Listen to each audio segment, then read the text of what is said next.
పేరు, తర్వాత వచ్చే ఆదివారమునకు పెట్టబడినటువంటి పేరు త్రిత్వ ఆదివారము. త్రిత్వ ఆదివారము. బైబిల్లో నుండి మనము కొన్ని మాటలు ఈ దినమందు ఆలోచన చేసుకుందాం. ఈ దినమునకే పెట్టబడినటువంటి పేరు త్రిత్వ ఆదివారం.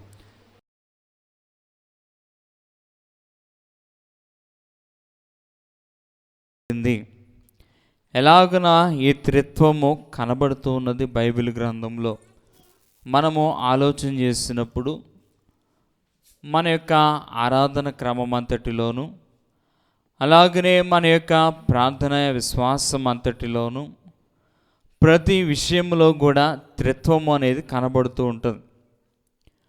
ఉదాహరణకి మనము ప్రయాణం చేసేటప్పుడు మన ప్రయాణ పద్ధతి ఏ విధంగా ఉంటుందంటే, ఏదైనా వాహనం మీద వెళ్ళేటప్పుడు ఎవరైనా ఎదుటిగా వస్తున్నారా, ఎవరైనా అడ్డంగా వస్తున్నారా, ఎవరైనా వాహనాన్ని సక్రమంగా నడుపుకుండా అడ్డదిడ్డంగా వస్తున్నారా అని మనం ఏం చేస్తూ ఉంటామంటే మన ప్రయాణ మార్గంలో చూసుకుంటూ వెళ్తూ ఉంటాం. అలాగే మరి దేవాలయమునకు వచ్చినప్పుడు కూడా మనం ఏం చేస్తూ ఉండాలి? మనోనిదానం కలిగి ఏ పని చేసినా, ఏ పని తలపెట్టినా దేవాలయంలోనికి వచ్చినప్పుడు మన తలంపులను చెదరనీయకుండా దేవుని వైపు మనము ఆనుకోనాలి. దేవుడే మన ముందు ఉన్నాడని, దేవుని ఆరాధించడానికి వచ్చాం కనుక దేవుడే మన ముందు ఉన్నాడనేటువంటి తలంపు కలిగి ఆయనను ఆరాధించవలసిన వారమే ఉన్నాం. ఈ దినమందు మనము ఆలోచన చేసినప్పుడు త్రిత్వమును గురించినటువంటి కొన్ని మాటలు పాత నిబంధన కాలములోను అలాగనే క్రొత్త నిబంధన కాలములోను కనబడుతూ ఉన్నది త్రిత్వం. మరి త్రిత్వము ఉన్నటువంటి ఉద్దేశ్యము, త్రిత్వము బయలుపరడానికి గల ఉద్దేశ్యము, త్రిత్వము గురించినటువంటి కొన్ని మాటలు ఈ దినమందు మనం ఆలోచన చేసుకుందాం. మన తలంపులు ఏం చేయకూడదండి? ఎటును చెదరనీయకూడదు. పాట పాడేటప్పుడు కొన్ని సందర్భాల్లో ఏమవుతుంటుందంటే తప్పులు దొరులుతూ ఉంటాయి. ఆ యొక్క పాట ఎప్పుడైతే తప్పు దొరిలిందో ఆ పాట యొక్క అర్థం ఏమైపోతుందంటే మారిపోతుంది. పాట యొక్క భావము కూడా ఏమవుతుందంటే మారిపోతుంది. మరి మన విశ్వాసములోను మన భక్తి జీవితంలో మనము బలపడి స్థిరముగా ఉండు నిమిత్తము దేవాలయంకి వస్తున్నాం.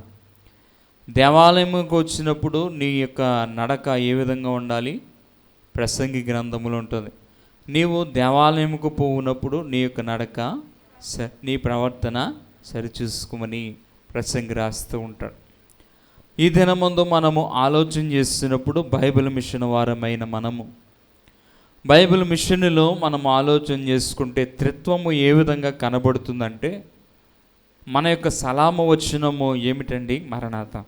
మన సలాము వచనం ఏంటండి? మరణాత.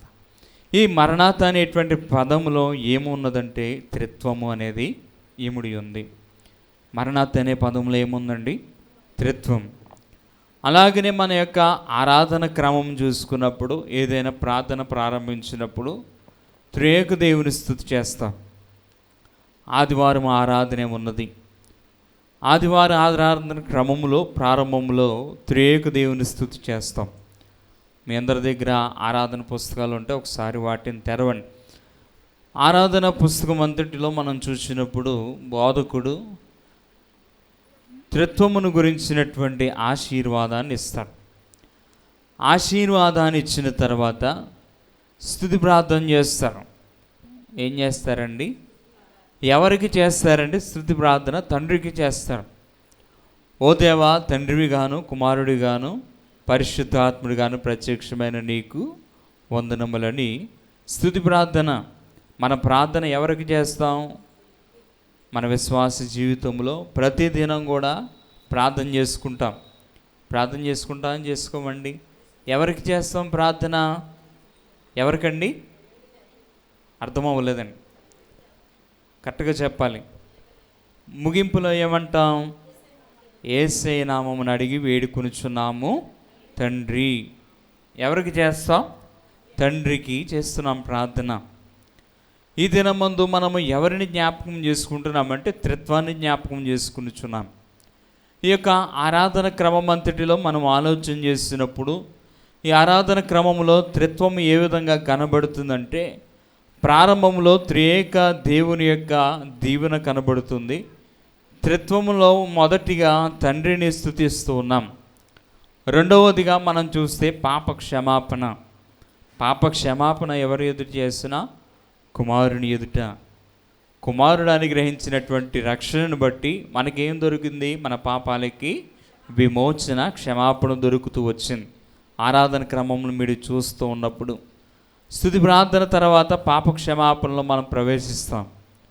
ఎప్పుడైతే పాప క్షమాపణ ప్రవేశించిన తర్వాత మనము లేచి నిలబడి వాక్యార్థమై లేచి నిలబడి వాక్యాన్ని 3 భాగాలు చదువుతాం. ఒక్కొక్క సందర్భంలో ఇక్కడికి వచ్చి కొంతమంది వాక్యాలు చదువుతూ ఉంటారు. అందరూ తీశారా ఆ పుస్తకం? ఆరాధన తీయమన్నాను.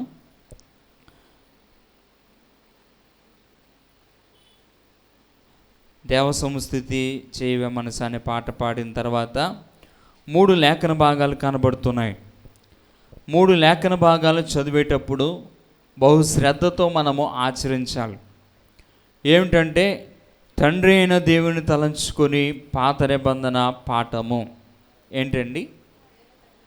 తండ్రి అయిన దేవుణ్ణి, తండ్రి అయిన తండ్రిని కాదు. అక్కడ రాయబడినటువంటి మాటలు మీరు గుర్తుపెట్టుకోవాలి.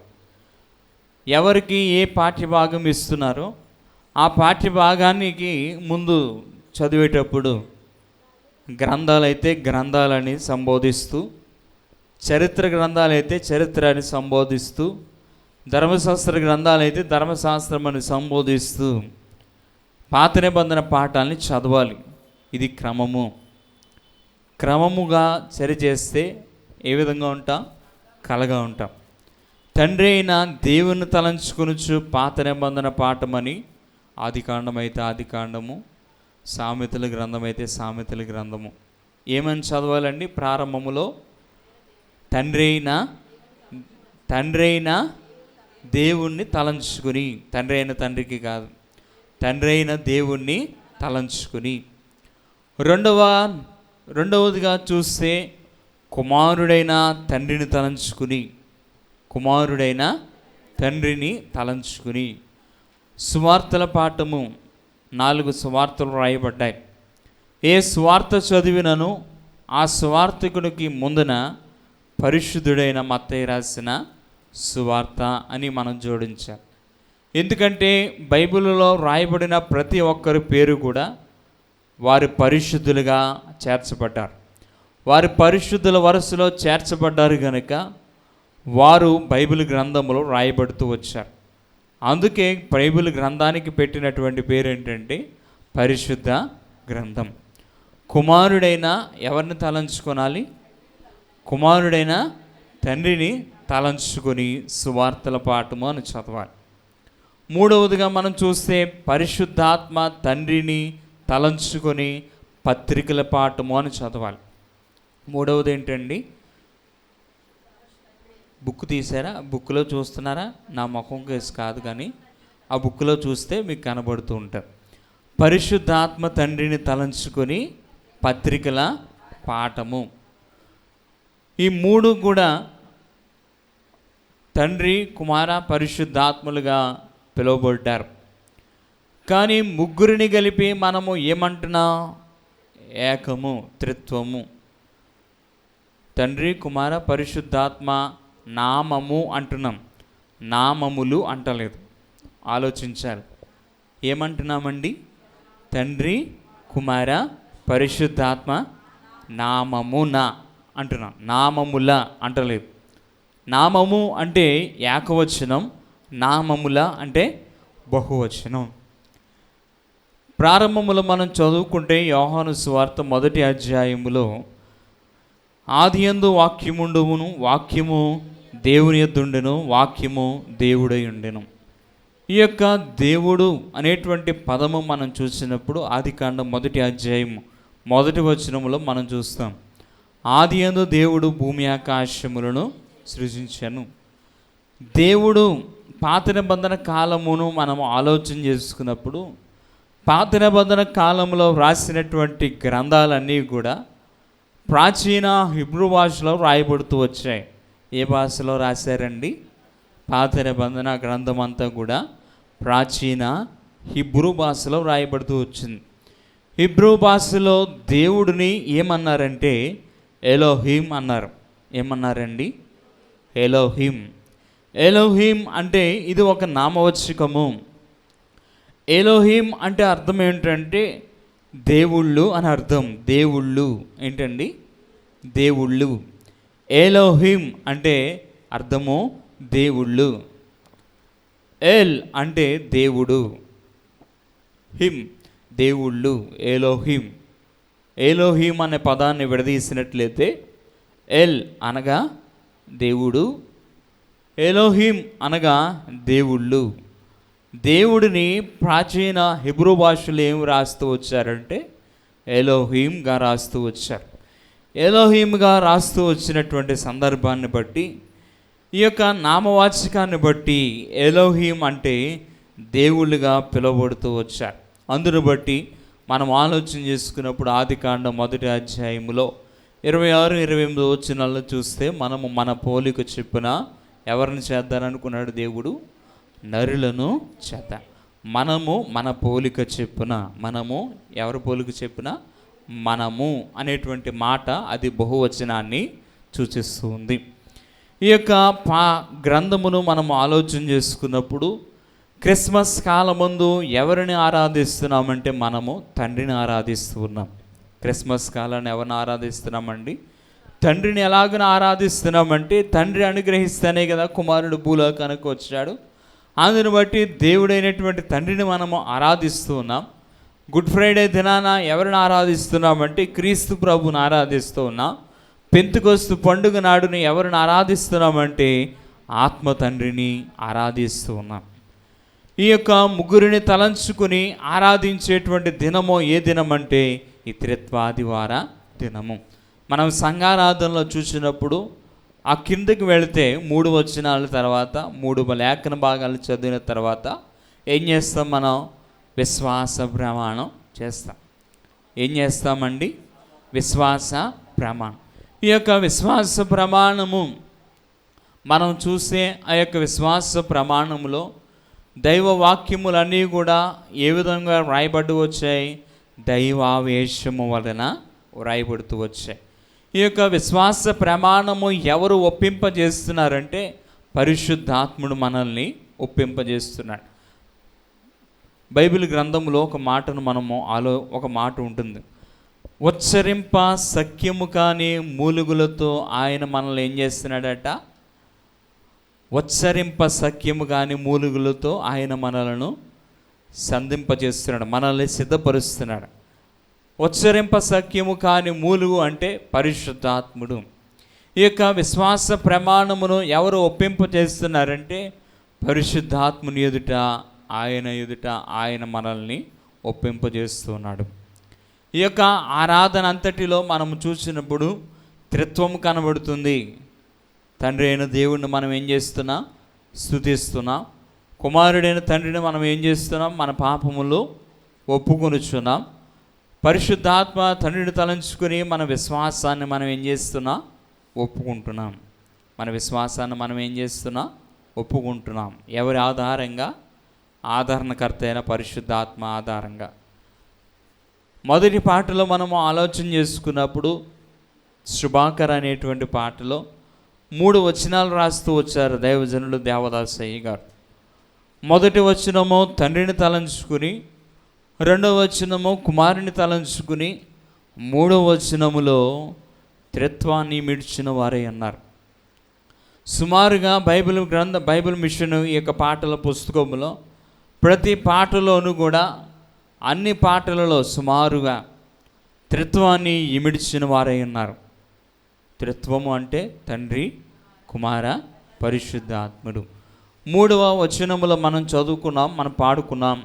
వరాత్మ పిత పుత్ర నిర్గమ పరుడ స్తోత్రము. వర ప్లస్ ఆత్మ, వరములిచ్చే ఆత్మ. వర ప్లస్ ఆత్మ, వరములిచ్చే ఆత్మ ఎవరు? పరిశుద్ధాత్ముడు. ఈ యొక్క వరాత్మ ఎవరు అంటే పరిశుద్ధాత్ముడు. పిత ప్లస్ పుత్ర. పిత అంటే ఎవరు? తండ్రి. పుత్రుడు అంటే కుమారుడు. పితృడు ఈ యొక్క తండ్రి, అలాగనే కుమారుడు ఏం చేస్తున్న వారంటే మనకి ఒక నిర్గమమును ఏర్పాటు చేస్తున్న వారైనా. ఒక నిర్గమము, ఆ నిర్గమం ఏమిటంటే ఇశ్రాయేలీలైన వారిని దేవుడు ఏం చేశాడు? నిర్గమం చేశాడు.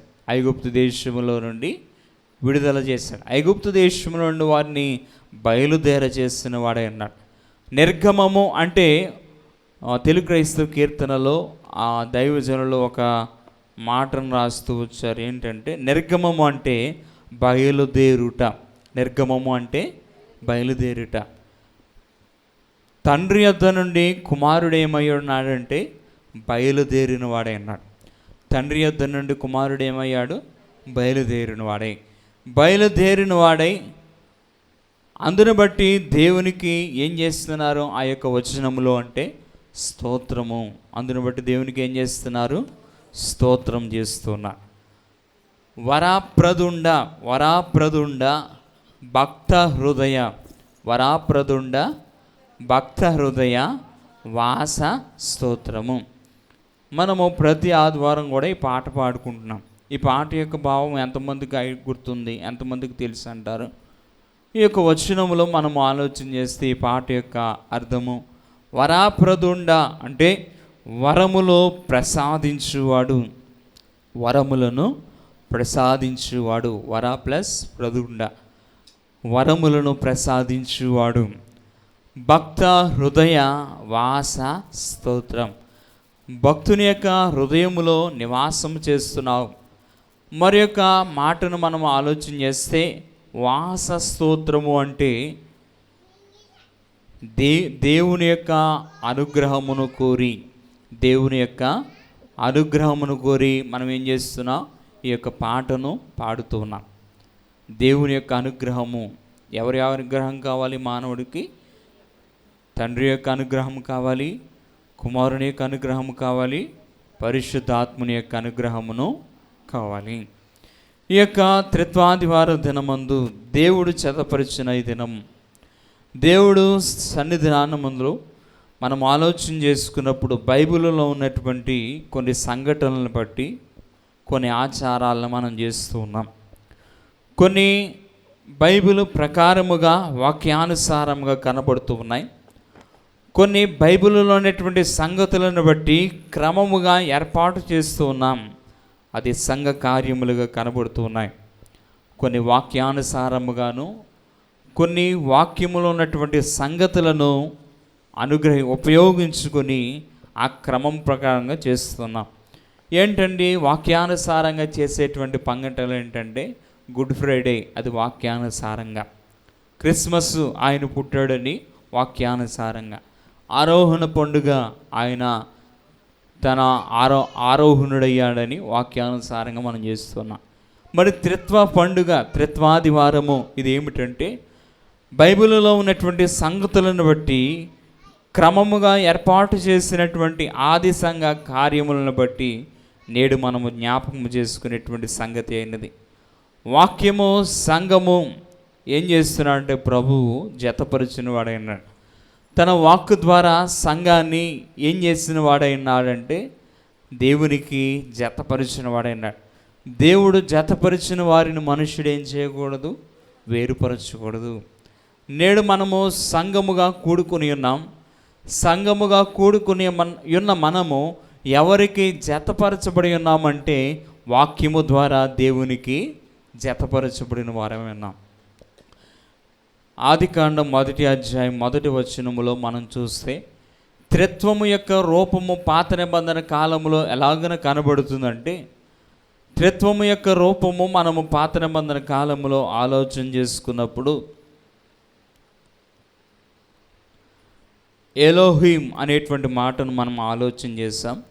రెండవదిగా మనము చూస్తే ఆదియందు దేవుడు భూమి ఆకాశములను సృజించెను అనేటువంటి మాటను మనం చూస్తే భూమి నిరాకారముగాను శూన్యముగాను ఉండెను, చీకటి అగాధ జలములపై కంబు ఎండెను, దేవుని ఆత్మ జలములపై అల్లాడుచుండెను.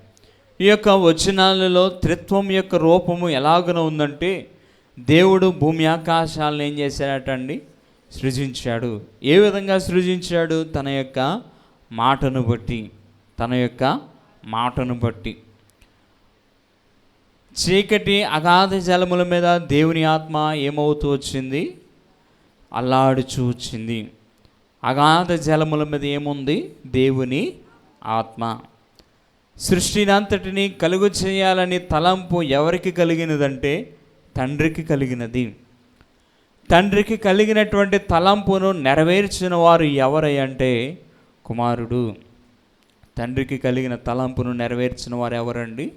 కుమారుడు. దేవుని ఆత్మ ఏ విధంగా కనబడుతుందంటే చీకటి అగాధ జలముల మీద అల్లాడుచున్నది. ఇది త్రిత్వం యొక్క రూపమై ఉన్నది. మరి యొక్క మాటను మనం చూస్తే నిర్గమకాండము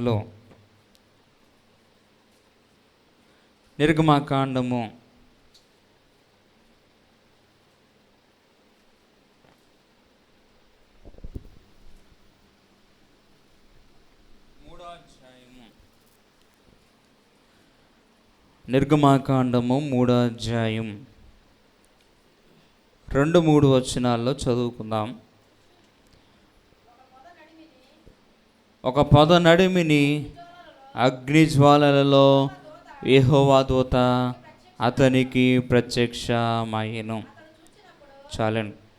ఇక్కడ మనం చూస్తే పాత నిబంధన కాలంలో మరి యొక్క త్రిత్వం యొక్క రూపము ఎలాగున కనబడుతుందంటే, మోషేకి పొద నడిమిన యెహోవా దూత కనబడుతుంది. ఎవరు కనబడుతున్నారండి?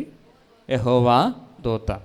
మరి యొక్క వచనాన్ని ఆ కింద వచనాల్లో మనం చూస్తే 4వ వచనం మధ్యలో యెహోవా దాన్ని చూచుటకు అతడు ఆ తట్టుకు వచ్చుట యెహోవా చూచాను. దేవుడు ఆ పొద నడిమి నుండి, ఎవరట అండి? ఎవరు కనబడుతున్నారు అక్కడ? యెహోవా చూచెను. దేవుడు ఆ పొద నడిమి నుండి. చాలండి. ఇక్కడ మాట్లాడుతున్నది ఎవరు? దేవుడు. ఆ యొక్క అగ్ని జ్వాలలుగా ప్రత్యక్షమైనది ఎవరు? యెహోవా దూత. అతడు నిలబడి ఉన్నటువంటి స్థలము ఏమై ఉన్నది? పరిశుద్ధ ప్రదేశము. 3 మాటలు అక్కడ కనబడుతూ ఉన్నాయి. 2వ వచనం నుండి 5వ వచనం వరకు యెహోవా దూత అని, అలాగే దేవుడు ఆ పొద నడిమి నుండి అని దేవుడు అతన్ని పిలిచిన వాడిగా కనబడుతున్నాడు. నీవు నిలిచిన స్థలము పరిశుద్ధ ప్రదేశము. పాత నిబంధన కాలంలో త్రిత్వము యొక్క రూపము మోషే ఎదుట యెహోవా దూతగా కుమారుడు కనబడుతున్నాడు. పొద నడిమిలో నుండి ఎవరు మాట్లాడుతున్నాడంటే దేవుడు మాట్లాడుతున్నాడు. అతడు నిలబడి ఉన్న స్థలం ఏమిటంటే పరిశుద్ధ స్థలము. నేడు దేవుని సన్నిధానంలో ఉన్న మనము త్రిత్వము యొక్క రూపము దేవుని సన్నిధిలో కూడా కనబడుతుంది. అది ఏమిటంటే ఆవరణము. అదేంటండి? ఆవరణము, పరిశుద్ధ స్థలము, అతి పరిశుద్ధ స్థలము. నేడు విశ్వాసులైన మనము కూడా మనలో ఆయన రూపం కనబడుతుంది. మనలో ఏమున్నది? ఆత్మ ఉన్నది, ప్రాణము ఉన్నది, శరీరము ఉన్నది. మనము కూడా ఏమైనా త్రిత్వముగా మిళితమై ఉన్నాం. మోషేతో మాట్లాడినటువంటి త్రిత్వ రూపము నేడు మనతో కూడా ఏమై ఉన్నాడు? మాట్లాడువాడై ఉన్నాడు. మనతో కూడా సహవాసము చేయువాడై ఉన్నాడు. మనతో కూడా చేరి జీవించేవాడై ఉన్నాడు. త్రిత్వము దైవజనులు ప్రతి ఒక్క పాటలలో రాస్తూ ఉన్నారు. ఈ యొక్క వరాత్మగా కనబడినటువంటి త్రిత్వము, మోషేతో మాట్లాడినటువంటి త్రిత్వము, ఆది కాలములో దేవుళ్ళు ఎలోహింగా ఉన్నటువంటి దేవుడు, అలాగనే సంఖ్యాకాండములో మనం చూస్తే 6వ అధ్యాయములో 24 నుంచి 26 వచనాల్లో మనం చూసినప్పుడు అక్కడ ముగ్గురుగా కనబడుతున్నాడు. 3 ఆశీర్వచనాలు అక్కడ మనం చూస్తాం. త్రివిధ ఆశీర్వచనము ఏ విధంగా ఉంటుందంటే, యెహోవా నిన్ను ఆశీర్వదించి నిన్ను కాపాడునుగాక, యెహోవా నీకు తన సన్నిధిని ప్రకాశింపజేసి నిన్ను కరుణించును గాక. యెహోవా నీ మీద తన సన్నిధి కాంతిని ఉదయింపజేసి నీకు సమాధానము కలుగు చేయునుగాక. ఈ యొక్క 3 మాటలలో మనం చూస్తే అక్కడ 3 రూపాలు కనబడుతున్నాయి. యెహోవా నిన్ను ఆశీర్వదించునుగాక, యెహోవా నిన్ను ఆశీర్వదించునుగాక, అలాగనే యెహోవా నిన్ను కరుణించునుగాక, యెహోవా నీకు సమాధానము కలుగు చేయునుగాక. త్రిత్వములో ఉన్నటువంటి 3 రూపాలు: ఆయన నిన్ను ఆశీర్వదించువాడు, ఆయన నిన్ను కరుణించువాడు, ఆయన నీకు సమాధానాన్ని ఇచ్చువాడే అన్నాడు. దేవుని యొక్క కరుణను కోరి, దేవుని ఎదుట ఆయన ఆశీర్వాదాన్ని కోరి, దేవుని ఎదుట ఆయన ఎదుట మన ప్రశ్నలకు సమాధానమును కోరి ఆయన ఎదుకు వస్తున్న మనము ఈ త్రిత్వ ఆశీర్వాదము ద్వారా మనకేం కలుగుతుందంటే మేలు కలుగుతుంది, మన ప్రశ్నలకు సమాధానం కలుగుతుంది. ఎప్పుడైతే దైవ సేవకుడు తన చేతులను పైకెత్తుతాడో, పైకెత్తినప్పుడు ఎవరిని ఆర్జిస్తున్నాడంటే దేవునిని ఆర్జిస్తూ ఉన్నాడు. దేవునిని ఆర్జిస్తున్నాడు. దేని కొరకంటే వచ్చినటువంటి వీరిని నీవు ఆశీర్వదించు. నేడు దేవుని సముఖములో ఆయన యొద్ద ఉన్న మనము, త్రిత్వదేవుని ఆరాధిస్తూ ఉన్న మనము, ఆయన సముఖములో ఆయనను ఆరాధించిన మనము, ఆయనను ద్వారా వచ్చేటువంటి దీవెనను మనము పొందుకుని వారముగా ఉన్నాం. అలాగనే ధర్మశాస్త్ర గ్రంథములో మనం చూసినప్పుడు ఈ యొక్క త్రిత్వము ఏ విధంగా కనబడుతుందంటే, ఆదికాండం 17వ అధ్యాయములో 1 నుంచి 7 వచనాల్లో మనం చూసినప్పుడు దేవుడు అక్కడ అబ్రహాముతో ఒక నిబంధన చేస్తూ ఉన్నాడు. తండ్రి అయినటువంటి దేవుడు ఒక అధికారాన్ని ఇస్తూ ఉన్నాడు. సృష్టికి మూలముగా ఆయన చేసినటువంటి ఒడంబడిక, ఆయన చేసినటువంటి నియమము అక్కడ మనం చూస్తే దేవుడు ఏ విధంగా కనబడుతున్నాడంటే, అబ్రహాముకు ఎల్షద్దాయ్ అనేటువంటి నామముతో అక్కడ కనబడుతూ ఉన్నాడు. ఎల్షద్దాయ్ అనేటువంటి దేవుడుగా అక్కడ అబ్రహాముతో ఒడంబడిక చేస్తూ ఉన్నాడు. దేవుడు ఒక అధికారాన్ని సూచిస్తూ ఉన్నాడు ఆ యొక్క మాటలలో. మరొకటిగా మనం చూస్తే 20వ అధ్యాయం, నిర్గమాకాండం 20వ అధ్యాయములో దేవుడు తన ప్రణాళికను ప్రారంభించు నిమిత్తము, ఇశ్రాయేలీయులను వారిని నడిపించు నిమిత్తము దేవుడు తన యొక్క ఆజ్ఞలను వారికి ఇస్తూ ఉన్నాడు. తన ఆజ్ఞలను బట్టి తండ్రి ప్రణాళిక ప్రారంభిస్తూ తన చట్టాలను నెరవేర్చు నిమిత్తము ఇశ్రాయేలీయులకి ఒక ధర్మశాస్త్రాన్ని నియమించిన వాడే అన్నాడు. దేవుడు ఒక్కడిగా ఉన్నటువంటి దేవుడు ముగ్గురిగా అవడానికి గల కారణము దైవజనులు దేవదాసయ్య గారు అంటున్నటువంటి ఒక మాట ఏమిటంటే, అనాది సంకల్పములో దేవుడు ఏకముగా ఉన్నటువంటి దేవుడు. అనాది సంకల్పము అనేటువంటి ఒక సభలో, ఆ సభలోనట లక్షణములన్నీ కూడి తాను చేయవలసినటువంటి పని, యుగాయుగములో తాను చేయవలసినటువంటి పని, ఆ పనిని అంతటినీ నెరవేర్చు నిమిత్తము జరిగించవలసినటువంటి కార్యసిద్ధిని అంతటినీ జరిగిస్తూ ఉన్నప్పుడు ఆ యొక్క సభలో ఒక ప్రశ్న వచ్చిందంట. ఆ ప్రశ్న ఏంటంటే పాపము అనేటువంటి ప్రశ్న. ఆ పాపమునకు విరుగుడు ఏ విధంగా వస్తుంది? ఆయనలో ఉన్నటువంటి లక్షణాలను బట్టి, ఆ లక్షణాల్లో ఏ లక్షణమును కూడా పాపమును ఫలితము, పాపము యొక్క విరుగుడును విధించలేకపోయింది. గలతీ రాసిన పత్రికలో 6వ అధ్యాయంలో మనం చూస్తే, మానవుడు ఏది విత్తుతాడో అదే కోస్తాడు. మానవుడు విత్తినది పాపము. పాపము గనుక మానవుడు చేస్తే ఆ పాపమును విధించుటకు, ఆ పాపమునకు పరిహారము నిమిత్తము ఏకముగా ఉన్నటువంటి కుమారుడు, తండ్రి రొమ్మున ఉన్నటువంటి కుమారుడు ఏ విధంగా బయలుపరచబడ్డాడంటే కుమారుడిగా బయలుపరచబడ్డాడు. యోహాను సువార్త 1వ అధ్యాయములో మనం చూస్తూ ఉంటాం. తండ్రి రొమ్మున ఉన్నటువంటి కుమారుడు, అద్వితీయ కుమారుడే బయలుపరచబడ్డాడు. అలాగనే మరి యొక్క నామము మనం చూస్తే పాత నిబంధన కాలంలోనే దేవుని యొక్క వాక్కులు వినిపించు నిమిత్తము ఆదికాండము 16వ అధ్యాయము 7వ వచనములో మనం చూస్తే ప్రభుదూత హాగరు యొద్దకు వచ్చి కనబడుతుంది. ఆదికాండం 16వ అధ్యాయము.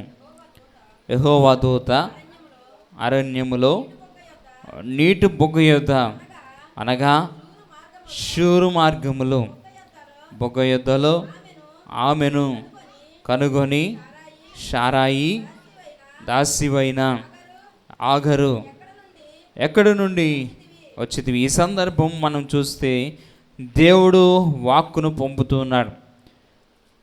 ఎప్పుడైతే ఆగరు తన యొక్క కుమారుని కొరకు అంగలారుస్తూ ఉన్నదో, ఆ అంగలార్పును విన్నటువంటి దేవుడు అంగలార్పును బట్టి దేవుడు ఆమెతో మాట్లాడుతూ ఉన్నాడు. ప్రభుదూత ఎవరికి కనబడింది? హాగరికి కనబడింది. దేవుడు మాట్లాడటము ఎవరు విన్నారు? హాగరు విన్నది.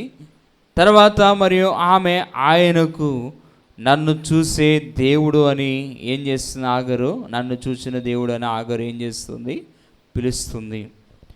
మనం చూసినప్పుడు ఈ యొక్క 3 సందర్భాలలో దేవుడు ఆగరికి ప్రభు రూపములో, ప్రభు దూత రూపములో ఆగరికి కనిపించిన వాడై ఉన్నాడు.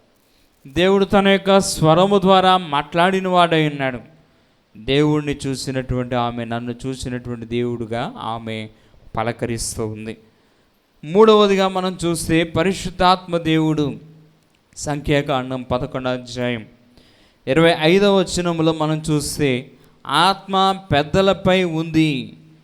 పెద్దలపై ఎప్పుడైతే ఆత్మ వారి మీద ఉందో వారు ప్రవచిస్తూ వచ్చారు. ఆత్మ పాత నిబంధన కాలములో ఏ విధంగా కనబడుతుందంటే ఇశ్రాయేలీయుల పెద్దల మీద ప్రవచించే విధముగా కనబడుతున్నారు. ఆత్మను బట్టి వారు ప్రవచించారు. ఆత్మ వారికి ఏమిచ్చిందంటే శక్తినిచ్చింది. ఆత్మ వారికి ఏమిచ్చిందంటే వాక్శక్తినిచ్చింది. అపోస్తల కార్యంలో మనం చూస్తూ ఉంటాం. ఆత్మ వారి మీదకి రాగానే వారు ఏం పొందుకున్నారు? శక్తిని పొందుకుని వాక్శక్తిని ద్వారా వారు మాట్లాడే శక్తిని వారికి అనుగ్రహించింది. ఈ యొక్క పరిశుద్ధాత్మ దేవుడు అదృశ్యుడైనటువంటి దేవుడు అదృశ్యమైనటువంటి శక్తి ద్వారా వారికి శక్తిని ప్రసాదించువాడై ఉన్నాడు. దేవుని ఆత్మ అగాధ జలములపై ప్రకాశిస్తూ ఉంది. అలాగనే దేవుని ఆత్మ ఇశ్రాయేలీల పెద్దల మీద ప్రకాశించింది. దేవుని ఆత్మ అపోస్తల కార్యములలో వారి యొక్క శిష్యులైన వారి మీద ప్రకాశించింది. అందును బట్టి వారికి శక్తి, అదృశ్యమైనటువంటి శక్తి వారిని ఆవరిస్తూ వచ్చింది. మరి ఒక మాటను మనం చూస్తే ఆదికాండం 41వ అధ్యాయం 38వ వచనములో మనం చూస్తే ఫరో యోసేపును గురించి ఇలాగ మాట్లాడుతున్నాడు. దేవుని ఆత్మ ఉన్న ఇలాంటి వ్యక్తిని మనము కనుగొనగలమా అని చూస్తున్నాం. పాత నిబంధన కాలములో ఉన్నటువంటి త్రిత్వ రూపమును మనం ఆలోచన చేసుకుంటూ ఉన్నాం. యోసేపు యొద్ద ఉన్నటువంటి ఆత్మ, యోసేపు యొద్ద ఉన్న ఆత్మను బట్టి యోసేపు ఏం చేయగలుగుతూ వచ్చాడంటే అతడు తన రాజ్యాన్ని సుభిక్షంగా పరిపాలించుకోగలిగాడు. అతడు కలిగి ఉన్నటువంటి ఆత్మను బట్టి ఇశ్రాయేలీయులైన వారికి ఐగుప్తు దేశములో కరువు వచ్చినను ఆ కరువు ప్రాంతములో అతడు ఏం చేయగలిగాడంటే తన రాజ్యాన్ని సుభిక్షముగా ఆహార ధాన్యాలను పంచిపెట్టేటువంటి క్రమములో అతడు ఏం చేయగలిగాడంటే జ్ఞానముతో పని చేయగలిగాడు. నేడు మనము జ్ఞానము పొందుకునే నిమిత్తము, జ్ఞానముతో వ్యవహరించే నిమిత్తము ఆయన మనకు ఏమై ఉన్నారంటే తన ఆత్మను ప్రసాదించువాడై ఉన్నాడు. దైవజనులు దేవదాసయ్య గారు ఒక పాటలో ఏం రాస్తూ ఉన్నారంటే, కరుణా సాముద్రుండైనా త్రిత్వా దేవుని కృపమమ్ము వెంబడించు, ఇదో ఒక సూత్రాన రక్షించుచుండును, ఏదో ఒక సూత్రాన రక్షించుచుండును. భక్షించు నీ చేతికి చిక్కనిచ్చునా మమ్ము. పోపోవేమో సాతానా జాగ్రత్త సుమి, నీ గొట్టు మాకు చిక్కేను. ఈ యొక్క పాటలో మనం చూసుకున్నప్పుడు త్రిత్వాన్ని దైవజనులు రాస్తూ వచ్చారు. కరుణా సముద్రుడైన త్రిత్వ దేవుని కృపమమ్మును వెంబడించు. ఏదో ఒక సూత్రాన ఆయన మనల్ని రక్షిస్తూ ఉన్నాడు.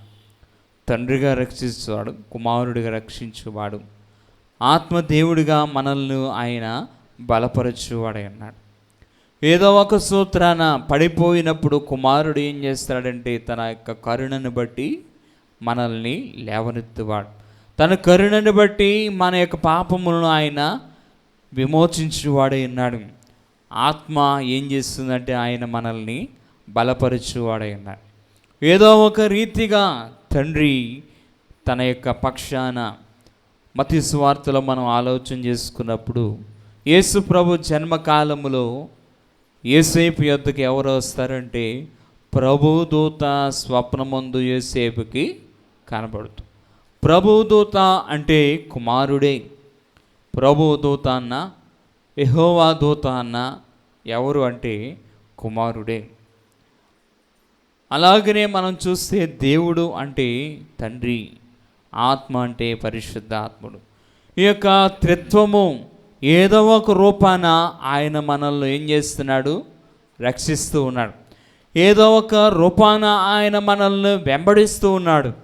ఏదో ఒక రూపాన ఆయన మనల్ని కావలి కాయవాడే అన్నాడు. భక్షించు అని చేతిలో నుండి ఆయన మనల్ని చిక్కనివ్వకుండా ఆయన మనల్ని ఏం చేయవాడు? రక్షించువాడు. ఏదో ఒక రూపాన. కొంతమంది ఎవరైనా మనల్ని కాపాడనుకోండి, దేవుడే ఈ రూపాన వచ్చి కాపాడాలని కొంతమంది ఏం చేస్తూ ఉంటారు? సామెతలు చెప్తూ ఉంటారు. తండ్రిగా కాపాడువాడు, కుమారుడిగా కాపాడువాడు, పరిశుద్ధ ఆత్ముడిగా కాపాడువాడు. భక్షించు వాని చేతిలో నుండి ఏం చేస్తాడట? మనల్ని రక్షించువాడు త్రిత్వమై అన్నాడు. యోసేపును కాపాడినటువంటి దేవుడు. అలాగనే గొల్లలైనటువంటి వారు, జ్ఞానులైనటువంటి వారు యేసు ప్రభువును దర్శించడానికి వచ్చినప్పుడు జ్ఞానులకి ఎవరు కనబడ్డారంటే దేవుడు కనబడ్డాడు. మత్తయి సువార్తలలో ఒక మాటను మనం చదువుకుందాం. మత్తయి సువార్త 2వ అధ్యాయములో మనము చూస్తే 2వ అధ్యాయము 12వ వచనములో, తర్వాత హేరోదున వద్దకు వెళ్ళవద్దని స్వప్నమందు దేవుని చేత బోధింపబడిన వారే. చాలండి. జ్ఞానులు ఎవరి చేత బోధింపబడ్డారు? దేవుని చేత. అలాగనే యోసేపు ఎవరి చేత బోధింపబడ్డాడు స్వప్నమందు అంటే ప్రభుదూత స్వప్నమందు ఎవరికి కనపడింది? యోసేపునకు.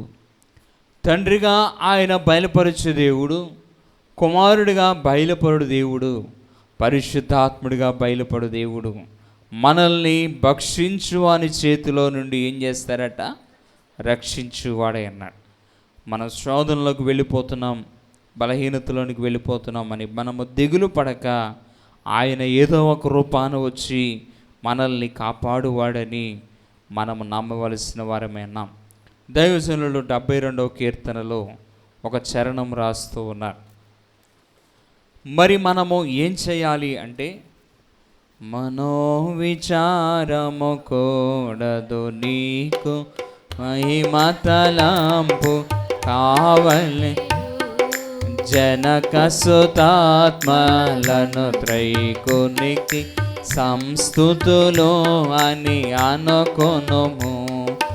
అనుదినముని ఆత్మీయాజి, అనుదినము ఆత్మీయాజి వనమోరోది అగునో నము అనుమోరోది అగునో నము. జనక సుతాత్మలకు త్రైకునికి మనం ఏం చేస్తూ ఉండాలి? సంస్తుతి.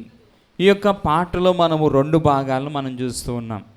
మొదటి ఈజీకల్టుకి అవతల ఒక భాగము, ఈజీకల్టు అవతల మరొక భాగం. ఎప్పుడైతే విచారములో ఉంటామో, విచారము పోవు నిమిత్తము, మనో విచారము ఏం కూడదు మనకి? మనో విచారము కూడదు నీకు మహిమ తలంపులు. మొదటి వచనములు ఈ పాట అంతటిలో కూడా 136 వచనాల్లో కూడా మొదటి వచనం అంతా కూడా ఏం తెలియజేస్తుందంటే విచారాన్ని గురించి మాట్లాడుతుంది. ఎప్పుడైతే విచారముతో ఉంటామో ఆ విచారము పోవు నిమిత్తము మనం ఏమి చేయాలి? సంస్తుతి. దేవుని ఏం చేస్తూ ఉండాలండి? సంస్తుతి చేస్తూ ఉండాలి. సం ప్లస్ స్తుతి. సం అంటే దేవునికి మనము ఏం చేస్తూ ఉండాలి? స్తుతులు చేస్తూ ఉండాలి. ఆయనకు మనము ఏం చేస్తూ ఉండాలంటే దైవ అనుగ్రహము కలుగు నిమిత్తము స్తోత్రము చేస్తూ ఉండాలి. ఎవరు అనుగ్రహం పొందాలండి? దేవుని అనుగ్రహం పొందు నిమిత్తము మనం ఏం చేస్తూ ఉండాలి? స్తుతి చేస్తూ ఉండాలి. మన యొక్క భక్తి భావము నిమిత్తము మనము స్తోత్రములు చెల్లిస్తూ ఉండాలి, స్తుతిస్తూ ఉండాలి. ఎప్పుడైతే విచారముతో మనము త్రిత్వదేవుని మనము సంస్తుతి చేస్తామో మనలో ఉన్నటువంటి విచారము తొలగిపోయి అనుదినము మన జీవన అభివృద్ధికి, అనుదినము మన ఆత్మీయ జీవనమును మనము వృద్ధి చేసుకోగలుగుతాం. అర్థమవుతుందండి ఆ యొక్క వచనములో? జనక సుతాత్మల త్రైకునికి సంస్తుతి అని అనుకునుము. ఎప్పుడు విచారములో మనము అనుకునేలా అనుదినము మీ ఆత్మీయ జీవనమును వృద్ధి అగును నమ్ముము. మనోవిచారము కూడదు నీకు మహిమ తలంపులు కావలెను. నేడు దేవుని సముఖములో ఉన్న మనము త్రిత్వమును గురించి ఆలోచన చేస్తున్న మనము దైవజనుడు అయినటువంటి మార్టిన్ లోథర్ అనేటువంటి ఒక భక్తుడు, ఆ భక్తుని యొద్ద ఒక శిష్యుడు ఉన్నాడట. ఆ శిష్యుడు ఏం చేస్తున్నాడంటే ఆ శిష్యునికి ఒక ప్రశ్న వచ్చింది. బైబిల్ని రాసినటువంటి భక్తుడు ఎవరండి? బైబిల్ని ముద్రించినటువంటి భక్తుడు మార్టిన్ లోథర్. ఈ మార్టిన్ లోథర్ అనేటువంటి భక్తునికి ఒక ప్రశ్న వచ్చింది. ఆ ప్రశ్న ఏంటంటే ఏకమైనటువంటి దేవుడు త్రిత్వముగా ఏ విధంగా బయలుపరచబడ్డాడు, త్రిత్వమైనటువంటి దేవుడు ఏకముగా ఏ విధంగా బయలుపరచబడ్డాడు అనేటువంటి ప్రశ్న బైబిల్ రాసినటువంటి గ్రంథకర్తకి తెలియలేదట. అతడు అంటున్నటువంటి ఒక మాట ఏమిటంటే, ఈ రూపాన్ని నేను ఎలాగున కనుగొలనంటే నేను మరణించిన తర్వాత ఎక్కడికి వెళ్తాం? దేవుని సన్నిధానానికి వెళ్తాం. వెళ్ళిన తర్వాత నేను ఆ రూపాన్ని చూడగలను. ఏ రూపాన్ని చూడగలడటండి? ఏకమైనటువంటి దేవుడు త్రిత్వముగా ఏ విధంగా బయలుపరచబడ్డాడు, త్రిత్వమైనటువంటి దేవుడు ఏకముగా ఏ విధంగా బయలుపరచబడ్డాడు అనేటువంటి విధానాన్ని ఎప్పుడు తెలుసుకుంటాడట అతడు? మరణించిన తర్వాత. నేటి కాలంలో క్రైస్తవులకి ఈ యొక్క త్రిత్వమును గురించినటువంటి మాటలు అనేకముగా కనబడుతున్నాను. నేడు మనము ఏం చేయాలంటే దేవుని ఎదుట మన ఆత్మీయ జీవనము వృద్ధి నిమిత్తము ఆయన ఎదుట మనము నమ్మికను మనం కొనసాగిస్తూ ఉండాలి. మనలో ఉన్నటువంటి ప్రశ్నలకు, మనలో ఉన్నటువంటి సమస్యలకు ఆయన తన సముఖములో ఏదో ఒక దినాన ఏదో ఒక రీతిగా ఆయన మనల్ని ఏం చేసేవాడు? రక్షించేవాడు, తన యొక్క కృపను చూపించేవాడైనా. ఏదైనా ముందు దేవుని సముఖములో ఆయన ఎదుట, అదృశ్య దేవుని ఎదుట, అదృశ్య దేవుని శక్తి ఎదుట మనం నిలబడి ఉన్నాం. యెషయా గ్రంథములో మనం ఒక మాటను మనం చదువుకుని ముగించుకుందాం.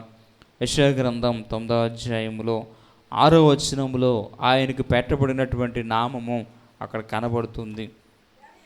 ఏలయనగా మనకు శిశువు పుట్టెను, మనకు కుమారుడు అనుగ్రహింపబడును, ఆయన భుజము మీద రాజ్యభారముండును, ఆశ్చర్యకరుడు, ఆలోచనకర్త, బలవంతుడైన దేవుడు, నిత్యుడగు తండ్రి, సమాధానకర్తయగు అధిపతి. ఈయన ఏ విధముగా ఉన్నాడంటే బలవంతుడైనటువంటి దేవుడు. ఎంత బలవంతుడంటే సృష్టిని తన మాట ద్వారా కలుగ చేయగలిగిన బలవంతుడు. నిత్యుడగు తండ్రి అంటే ఆయనకి ఏమి లేదంటే ఆరంభము లేదు, అంతమును లేదు. దైవజనుడు దేవదాసయ్య గారికి ఆయన పెట్టినటువంటి పేరు ఏంటంటే ఆదియు లేదు, అంతము లేదు. ఆది యందు ఏమున్నది? దేవుని వాక్యం ఉన్నది. ఆది ప్రారంభములోనే ఎవరు ఉన్నారంటే దేవుడు ఉన్నాడు. ఆయనకి ఏమి లేదు, అంతము లేదు. ఆది అనాది పురుషుడైన దేవుని ఏం చేయాలండి? ఆరాధించాలి. అనాది పురుషుడైనటువంటి దేవుడు ఏ విధంగా ఉన్నాడంటే పాపము మానవునిలోనికి ప్రవేశిస్తుందనే రూపమును బట్టి ఆయన ఏకమైనటువంటి దేవుడు త్రిత్వముగా బయలుపరచబడ్డాడు. అనాది పురుషుడైనటువంటి దేవుడు అనాదిలోని త్రిత్వముగా బయలుపరచబడ్డాడు. నేడు నవీన కాలములో కూడా త్రిత్వముగానే ఆయన ప్రజ్వలిల్లుతూ ఉన్నాడు. దేవుని సన్నిధిలో అనాది దేవుని ఆరాధించడానికి వచ్చిన మనము బలవంతుడైనటువంటి దేవుడు ఆయన నిత్యుడగు తండ్రి. నిత్యుడగు అంటే నిరంతరము ఉండువాడు, నిరంతరము ఉండువాడు. ఆయనకి ఏమి లేదు, మరణము, ముగింపు, అనంతము కలిగినటువంటి దేవుడు అయినాడు. ఈ దినమందు దేవుని సన్నిధానములో త్రిత్వ దేవుని దీవెన ఈ దినమందు మనకెల్లరికును త్రైక దేవుడు ప్రసాదించి తన ఆత్మ ద్వారా మనల్ని ప్రజ్వలింప చేయును గాక. పరిశుద్ధ